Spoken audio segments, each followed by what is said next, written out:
A grama do outro lado da cerca é sempre mais verde, mas não pule a cerca para ver se realmente é assim.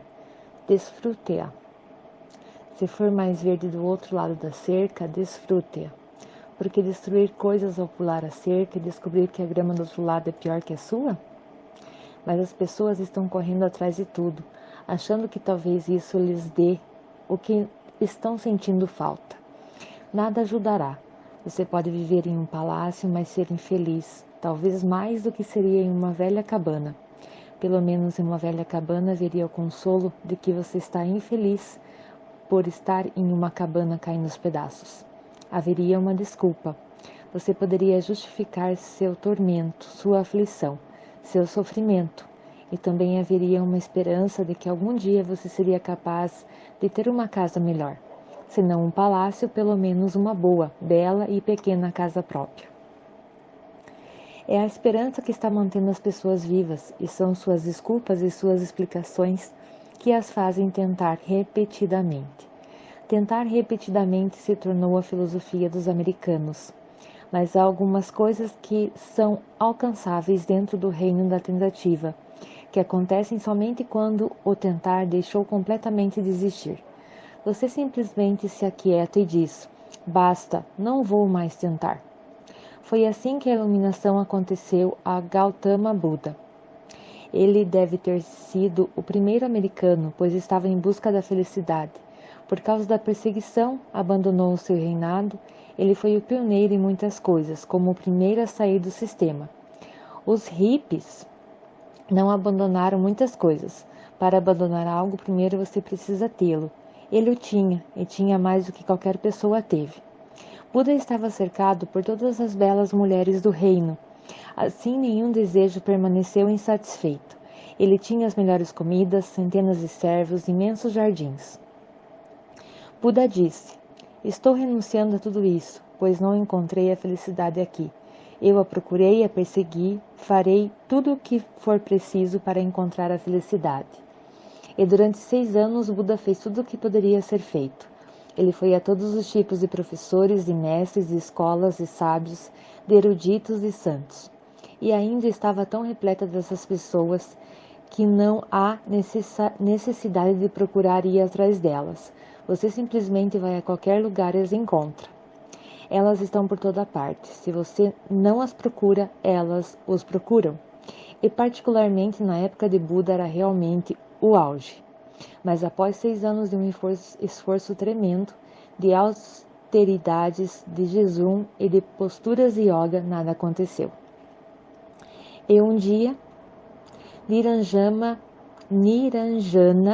é um rio pequeno, não muito fundo. Buda estava jejuando, fazendo austeridades e se torturando de todas as maneiras, o que o deixou tão fraco que quase foi tomar banho no rio Niranjana, não conseguiu atravessá-lo. O rio era pequeno, mas ele estava tão fraco que só conseguiu não ser levado pelas águas, porque segurou uma raiz de uma árvore que estava na beira do rio. Enquanto ele estava segurando a raiz, ocorreu-lhe a ideia. Esses sábios dizem que a existência é como um oceano. Se assim for, então tudo que eu estou fazendo não está correto. Pois se não posso atravessar esse pobre rio, Niranjana, como irei atravessar o oceano da existência? Simplesmente desperdicei meu tempo, minha vida, minha energia e meu corpo ao fazer o que fiz. Ele conseguiu sair do rio, abandonou todos os esforços e sentou-se sobre a árvore. Naquela noite de lua cheia, pela primeira vez em 6 anos, ele dormiu bem, pois não havia nada a fazer no dia seguinte, nenhum lugar para ir, nenhuma prática, nenhum exercício. No dia seguinte não havia nem mesmo a necessidade de levantar cedo pela manhã, antes de alvorecer. No dia seguinte ele poderia dormir tanto quanto quisesse. Pela primeira vez ele sentiu uma liberdade total de todos os esforços, da procura, da busca, da perseguição. É claro, ele dormiu de uma maneira imensamente relaxada. E pela manhã, quando abriu os olhos, a última estrela estava desaparecendo. Disse que com a última estrela desaparecendo, Buda também desapareceu. Toda noite de descanso, a paz, nenhum futuro, nenhum objetivo, nada a ser feito. Pela primeira vez, ele deixou de ser um americano. Deitado sem pressa para se levantar, ele simplesmente percebeu que aqueles 6 anos pareciam um pesadelo. Mas era pesadelo. A estrela desapareceu e Siddhartha desapareceu. Essa foi a experiência da plenitude ou da verdade, da transcendência de tudo o que você procurou, mas que perdeu por estar procurando. Até mesmo os budistas não foram capazes de entender o significado dessa história. Essa é a história mais importante da vida de Gautama Buda, e nada se compara a ela. Mas você ficará surpreso. Não sou budista e não concordo com Buda em 1001 pontos, mas sou a primeira pessoa em 25 séculos que deu ênfase a essa história e a tornou ponto central, pois foi aí que o despertar de Buda aconteceu. Mas os sacerdotes e os monges budistas nem mesmo podem contar essa história, pois se a contarem, que propósito eles terão? O que eles estão fazendo? O que eles estão ensinando? Que exercícios? Que preces? Naturalmente, se você contar essa história que aconteceu quando o Buda deixou de fazer todos os tipos de tolices religiosas, as pessoas dirão: então por que você está nos ensinando a fazer tolices religiosas? Apenas para abandonarmos um dia? E se no final tivermos de abandoná-las em primeiro lugar, por que começar? Será difícil convencer os sacerdotes. Todo o negócio e a profissão deles serão destruídos. O estado de plenitude nos banha exatamente dessa maneira. A verdade nos banha exatamente dessa maneira. Você simplesmente precisa ficar sem fazer nada esperando. Não esperando por ilusões, mas apenas esperando. E não por algo em particular, mas simplesmente esperando. Isso acontece em um estado de espera. E porque ela acontece, happens em inglês, está perfeitamente correto chamá-la de felicidade, happiness em inglês. As raízes da infelicidade. Subtítulo: o ser humano está atormentado e tem vivido atormentado através dos tempos. Raramente se pode encontrar um ser humano não atormentado, e é tão raro que praticamente quase inacreditável.